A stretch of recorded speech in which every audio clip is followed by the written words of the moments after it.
Welcome back to DT World Class Coins. One autumn night, a group of powerful men gathered inside a building in Connecticut. The room was quiet, not because nothing was happening, but because everyone understood what was at stake. On the table rested a single document, a piece of paper that looked ordinary. No gold, no silver, no diamonds. Nothing about it seemed valuable. Yet every man in that room knew the truth. That document was worth more than a chest full of treasure, because it represented something people are willing to fight for: freedom. Outside the building, British officials waited patiently. They had come with a clear mission: take control, end resistance, remind the colony who was in charge. For years, tensions had been growing. The British Crown wanted greater authority over its American colonies. Local leaders wanted to keep the rights they already possessed. Neither side wanted to back down, and now everything was coming to a head. Inside the room, conversations became louder. Arguments grew stronger. The pressure was impossible to ignore. Then suddenly something unexpected happened. The candles went out. Darkness filled the room. Voices echoed through the building. People moved quickly, confusion spread, and when light finally returned, the document was gone, not torn, not burned, not handed over, gone. It had disappeared without a trace. That single moment would become one of the most famous stories in Connecticut history. A story passed from generation to generation. A story that eventually found its way onto a coin millions of Americans would carry in their pockets. But to understand why that document mattered, we have to travel back even further, long before the mysterious night, long before the American Revolution, long before the United States existed. Back to a time when North America looked completely different. The land we now call Connecticut was covered by dense forests. Rivers flowed freely through the wilderness. Wildlife moved across the landscape untouched. There were no highways, no cities, no government buildings, only nature stretching for miles in every direction. Native American tribes had lived there for generations. They understood the land, the rivers, the forests, the changing seasons. Everything was connected to survival. Life was challenging but balanced. Then new arrivals began crossing the Atlantic Ocean. European settlers arrived searching for opportunity. Some wanted land, some wanted wealth, others wanted religious freedom. Many believed a better future waited for them in the New World. The journey was dangerous. Weeks at sea, violent storms, limited food disease. Many never reached their destination, but those who survived arrived determined to build new lives. Among the growing colonies along the eastern coast, Connecticut began to develop its own identity. It was not the largest colony. It was not the richest colony. Yet, it possessed something important. People who valued self-government. People who wanted the ability to make their own decisions. People who believed local communities should control their own future. That belief would eventually place Connecticut on a collision course with one of the most powerful governments in the world. As settlements expanded, farms appeared across the landscape. Small villages grew into thriving communities. Families worked from sunrise until sunset. Fields needed planting. Homes needed building livestock, needed care. Every day demanded effort. Nothing came easily. Yet year after year, the colony continued to grow. Trade increased. New settlers arrived. Opportunities expanded. Slowly, Connecticut transformed from scattered settlements into a colony with real influence. Its leaders developed systems of government. Its communities established laws. Its citizens became accustomed to managing their own affairs, and that independence became part of the colony's identity. But while Connecticut was growing, powerful forces across the ocean were watching England ruled a vast empire. The king expected loyalty. The government expected obedience. Colonies existed to serve the interests of the crown. At least that was the official belief. Yet many colonists viewed things differently.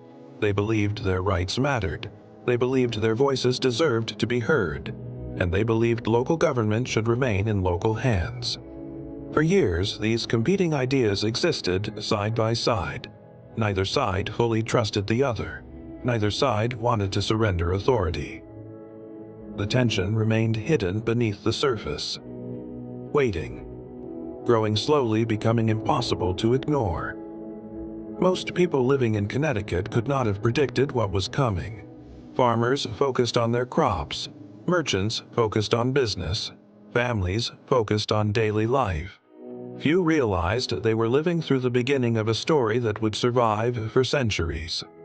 A story involving power, freedom resistance, and a giant tree that would become one of the most famous symbols in American history. Because somewhere in Connecticut stood an enormous oak tree. Strong, ancient, silent. No one looking at it could have guessed the role it would one day play. It appeared to be just another tree, yet history often hides in ordinary places. And sometimes the most important events begin where nobody is looking. Soon, British officials would arrive. Demands would be made, choices would have to be taken, and a colony would face one of the most important moments in its history. The mystery of the missing document had not begun yet, but the pieces were already falling into place. The colony was growing, the pressure was building, and the famous charter oak was waiting for its moment in history. A moment that would eventually be remembered on the 1999 Connecticut State Quarter. And that is where our story truly begins. The colony was growing. Its towns were expanding. Its farms were producing more than ever, and its people had become accustomed to making their own decisions. For many settlers, life was far from perfect, but it was theirs, their communities, their laws, their future. And that was exactly what worried the people in power across the Atlantic Ocean. Thousands of miles away, England ruled one of the largest empires on Earth. Its influence stretched across continents. Its navy dominated the seas. Its king expected loyalty from every colony under his control. Yet, as the American colonies grew stronger, they also grew more independent. Local leaders gained confidence. Communities learned how to govern themselves, and many colonists began to believe they deserved greater control over their own affairs. To the crown, this was a dangerous idea. An empire depended on authority. If one colony resisted control, others might follow. If one colony challenged power, others might do the same. And among those colonies, Connecticut was becoming increasingly difficult to ignore. Its people valued self-government. Its leaders defended local rights. Its communities resisted outside interference. The colony had something many others wanted: a special charter. This document granted Connecticut important rights and freedoms. It allowed local leaders to make decisions. It gave the colony a level of independence unusual for the time. To the people of Connecticut, the charter was more than paper. It was protection. It was security. It was proof that they had the right to govern themselves. For years, the charter remained untouched. Then everything changed. In 1685, a new king came to power. His name was James II, and he viewed the colonies very differently. King James wanted more control, more authority, more obedience. He believed the colonies should answer directly to the crown, not govern themselves, not make their own rules, not operate independently. To achieve this goal, he introduced a new system. Several colonies would be combined into a single administrative region, a region controlled by royal officials. The plan would place enormous power in the hands of the king's representatives. For Connecticut, this was alarming. The colony stood to lose many of the rights protected by its charter rights that settlers had relied upon for years, rights they had worked hard to preserve. The threat felt real, and the people were not happy. Across the colony, conversations became increasingly tense. Merchants discussed the situation in busy towns. Farmers shared concerns in small communities. Local leaders met behind closed doors. Everyone understood what was happening. The Crown was reaching for greater control, and Connecticut stood directly in its path. Soon, a royal governor named Sir Edmund Andros was sent to enforce the king's wishes. His mission was clear: bring the colonies under tighter authority, reduce local independence, strengthen royal control, and most importantly, obtain Connecticut's charter. Without the charter, resistance would become far more difficult. Without the charter, the colony would lose its strongest symbol of self-government. Andros knew this, the Crown knew this, the leaders of Connecticut knew this too. As news spread, tension filled the colony. People wondered what would happen next. Would Connecticut surrender peacefully? Would its leaders obey the king? Would the charter be handed over without resistance? No one knew, but everyone sensed that a critical moment was approaching. The conflict was no longer a distant political issue. It was becoming personal. The future of the colony seemed uncertain. Each passing day increased the pressure. Each new report brought fresh concerns. The people of Connecticut found themselves caught between loyalty and freedom, obedience and independence, submission and resistance. Then word arrived: Sir Edmund Andros was coming. The royal governor intended to claim the charter himself. The document would be surrendered. The colony would accept royal authority, and the matter would be settled. At least that was the plan. For the people of Connecticut, however, the charter represented far more than government paperwork. It represented their identity, their rights, their future. Many believed giving it away would mean surrendering everything they had built, everything they had worked for, everything they hoped to preserve. As the day approached, anxiety spread across the colony. Meetings were held, strategies were discussed, questions filled every conversation. Could the charter be protected? Could the colony keep its freedoms? Could Connecticut resist the demands of the king? Nobody knew the answer. But one thing was becoming clear: the confrontation could no longer be avoided. Soon, leaders would gather, royal officials would arrive, and the fate of Connecticut's charter would be decided. The stage was set. The tension was building, and history was moving toward one unforgettable night, a night that would transform an ordinary oak tree into a legend, a night that would be remembered for centuries, a night when darkness would fall, and a priceless document would disappear without a trace. The mystery of the charter oak was about to begin. The night had finally arrived. For weeks, the people of Connecticut had felt the pressure building. Rumors spread through towns. Conversations filled meeting halls. Everywhere people asked the same question: what would happen when the king's representatives arrived? Now they were about to find out. The meeting was held in Hartford. Local leaders gathered inside the building. Royal officials were present. Citizens waited anxiously outside. Nobody knew exactly how the night would end, but everyone understood its importance. At the center of the room sat the charter, the document that protected Connecticut's rights, the document that allowed the colony to govern itself, the document King James II wanted under his control. To an outsider, it looked like an ordinary piece of paper, yet inside those written words lived the future of the colony.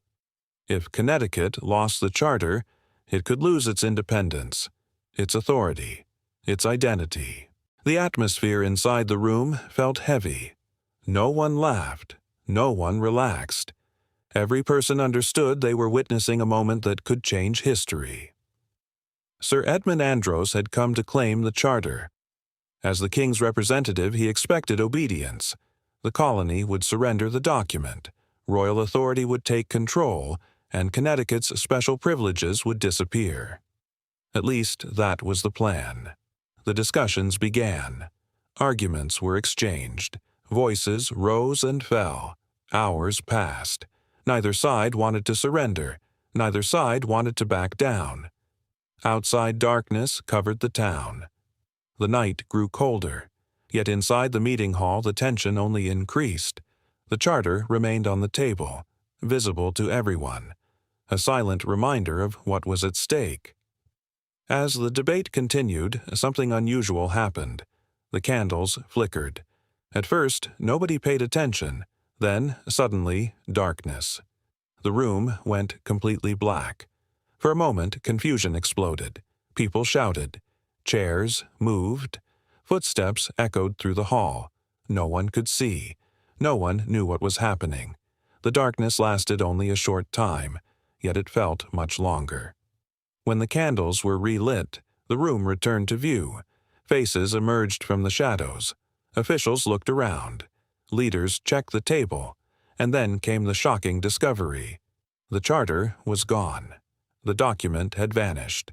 Moments earlier, it had been sitting in plain sight. Now it had disappeared. The room erupted with confusion. People searched everywhere. Questions flew across the hall. How could a document disappear so quickly? Who had taken it? Where had it gone? Nobody seemed to have an answer. The king's representatives were furious.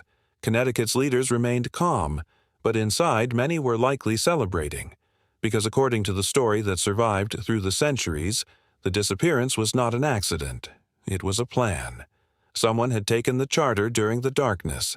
Someone had carried it away before royal officials could seize it. And according to legend, the document was hidden inside a giant white oak tree, a tree standing nearby, a tree that would later become famous as the Charter Oak. The oak was enormous. Its trunk was wide. Its branches stretched across the sky. Most people saw nothing special when they looked at it, just another tree growing in Connecticut. Yet on that night it became something far more important. A hiding place, a symbol, a guardian of freedom. Whether every detail happened exactly as the legend describes remains debated by historians.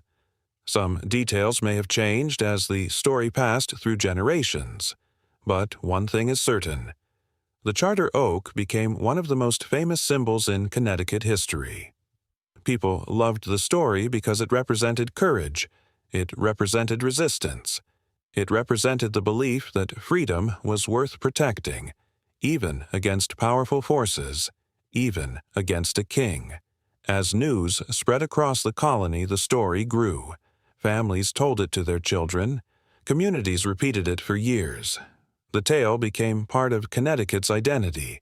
The image of a priceless document hidden inside an ancient tree captured people's imagination. It felt larger than life, almost like something from a movie, yet it became one of the most enduring stories in early American history. For the people of Connecticut, the Charter Oak represented more than a successful act of resistance. It represented survival. Their rights had been threatened. Their authority had been challenged, yet the symbol of their freedom remained beyond the reach of those who wanted to take it away. The giant oak stood quietly through the years, watching generations come and go, watching Connecticut continue to grow, watching history unfold long after the original meeting ended, long after the people involved had passed away. The legend remained alive, and with every passing generation, the Charter Oak became even more important. Its story transformed from an event into a symbol that would eventually appear on monuments, paintings, books, and centuries later, on a quarter, carried by millions of Americans. The mysterious disappearance of the charter was no longer just a historical story. It had become part of the identity of an entire state. But the legend of the Charter Oak was only beginning, because in the years ahead the tree itself would become one of the most respected symbols of freedom in America, and its influence would continue long after the famous night when darkness filled a room and a document vanished without a trace. The charter had disappeared. The king's officials never gained control of the document the way they had planned, and although years would pass before the colonies openly challenged British rule, the story of the Charter Oak had already planted something powerful in the minds of the people. An idea. The idea that freedom was worth protecting. The idea that ordinary people could stand against powerful authority. The idea that rights once earned should never be surrendered easily. As Connecticut continued to grow, The legend of the charter oak spread with it. Children heard the story from their parents. Families shared it around dinner tables. Teachers told it in classrooms. Visitors traveled to see the famous tree for themselves. What had once been an ordinary oak was becoming a symbol known throughout the colony. The tree stood near Hartford, massive and ancient. Its branches stretched across the sky. Its trunk was so large that several people could stand around it and still struggle to reach each other. People looked at it with admiration, not because it was the tallest tree, not because it was the oldest, but because of what it represented. To many citizens, the charter oak was living proof that freedom could survive even during difficult times. Years turned into decades, decades turned into generations. The original leaders involved in the charter incident were gone, yet the story remained. The oak continued standing, silent and strong, watching. Connecticut changed around it. Roads appeared. Towns expanded. Businesses grew. The colony became more prosperous.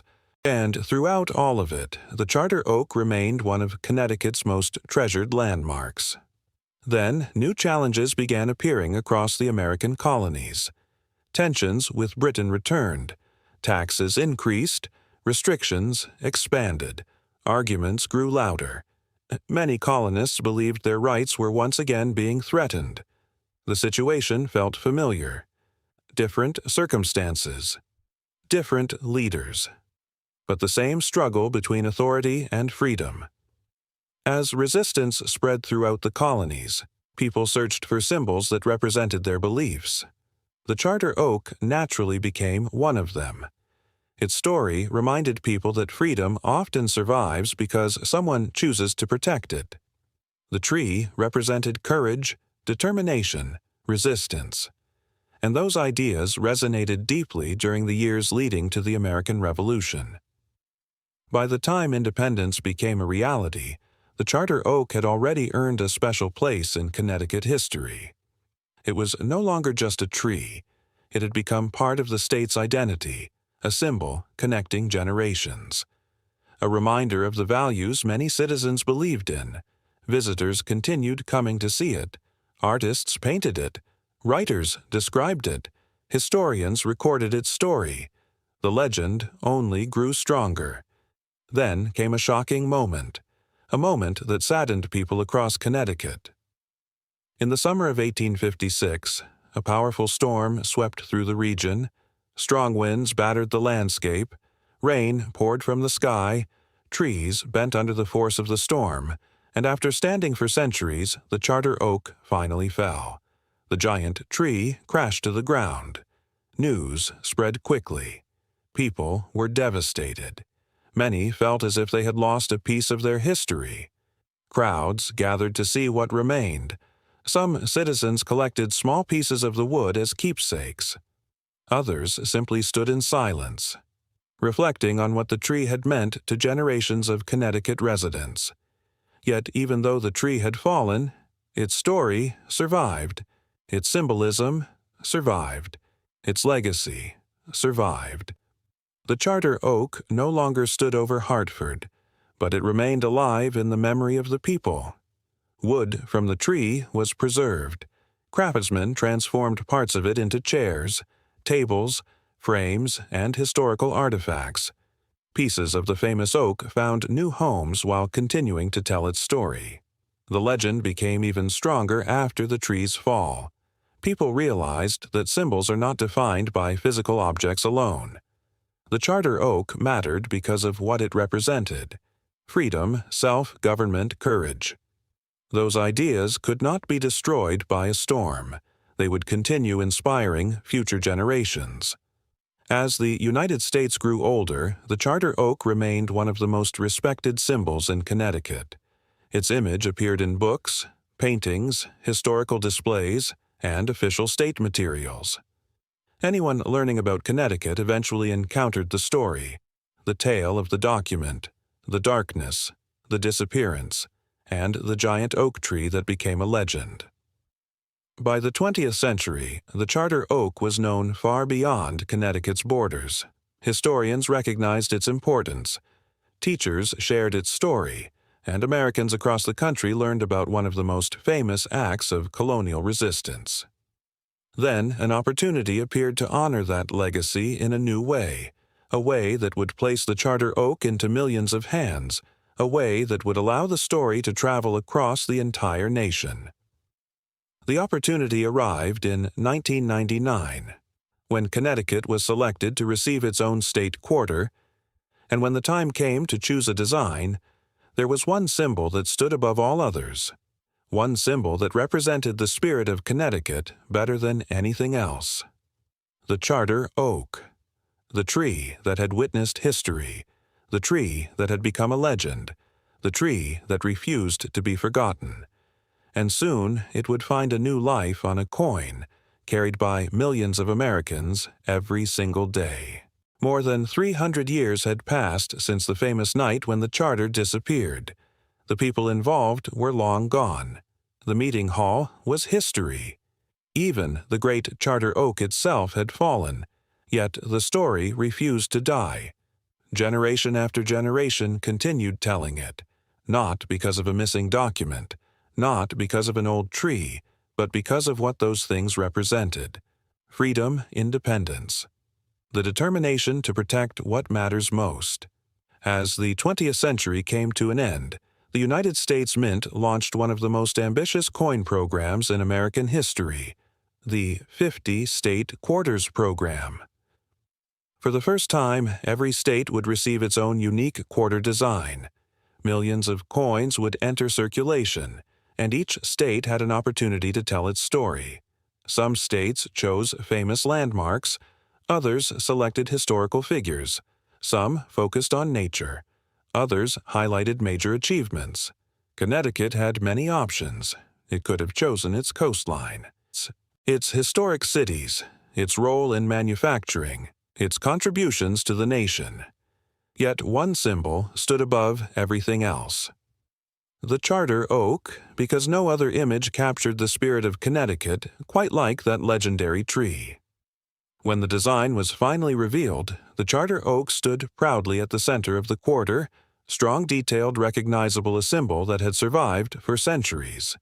Even though the actual tree no longer existed, its image now lived on in metal, traveling across the country, passing through millions of hands, carrying its story wherever it went.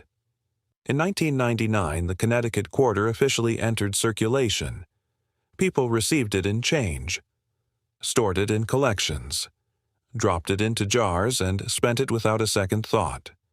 For most Americans, it was simply another quarter, just another coin, another piece of pocket change. Yet collectors immediately recognized its significance, because behind the design was one of the most famous stories in colonial American history: the story of resistance, the story of courage, the story of the charter oak. The quarter itself contains remarkable details. The giant tree dominates the reverse design. Its branches spread outward. Its trunk appears powerful and enduring. The image was carefully chosen to emphasize strength and permanence. Even centuries after the original event, the message remained clear. Some things are worth protecting. Collectors soon began searching for different versions of the coin: Philadelphia Mint examples, Denver Mint examples. Proof versions produced for collectors, silver proof editions with enhanced detail. Each version attracted interest. Each became part of the growing state quarter collection. Millions of Connecticut quarters were produced. Yet not all of them are equal in the eyes of collectors. Condition matters. Mint marks matter. Strike quality matters. A heavily worn example may be worth only face value, but pristine examples can attract far greater interest, especially among dedicated collectors. Then there are the mistakes, the unexpected errors that make coin collecting exciting. Sometimes machines produce coins with unusual characteristics: slightly off-center strikes, die cracks, weak details. Unique imperfections. Most people overlook them completely. Collectors do not, because every unusual detail creates a possibility, and every possibility creates curiosity. The curiosity drives the hobby forward. People search through old jars, coin rolls, collections inherited from family members, always hoping to discover something special. Something different, something rare. The Connecticut Quarter continues appearing in those searches today. Not because it is the rarest state quarter, but because it carries one of the most fascinating stories. And that story gives the coin a special place in American numismatic history. Think about how remarkable that is. A mysterious event from the 17th century, a giant oak tree, a hidden charter, a struggle over freedom, all preserved on a coin worth only 25 cents. That is the power of history. It finds ways to survive. It finds ways to travel across generations, and sometimes it hides in places people least expect, like a quarter resting quietly in someone's pocket. The Connecticut Quarter is more than a collectible, more than a state quarter, more than a piece of metal. It is a reminder of a colony that stood its ground. A reminder of people willing to defend their rights, a reminder that symbols can outlive centuries. The charter oak is gone, yet its story remains alive in books, alive in museums, alive in classrooms, and alive on this coin. Every time someone looks closely at the Connecticut Quarter, they are seeing more than a tree, they are seeing one of the greatest symbols of freedom in American history, and that is why this quarter still matters today.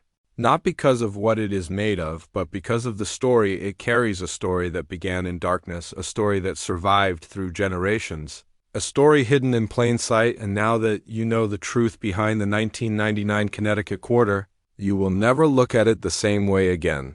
If you enjoyed uncovering the hidden story behind this remarkable coin, make sure to subscribe to DT World Class Coins. Because here we do not just look at coins, we uncover secrets. This is DT World Class Coins, and I will see you in the next one.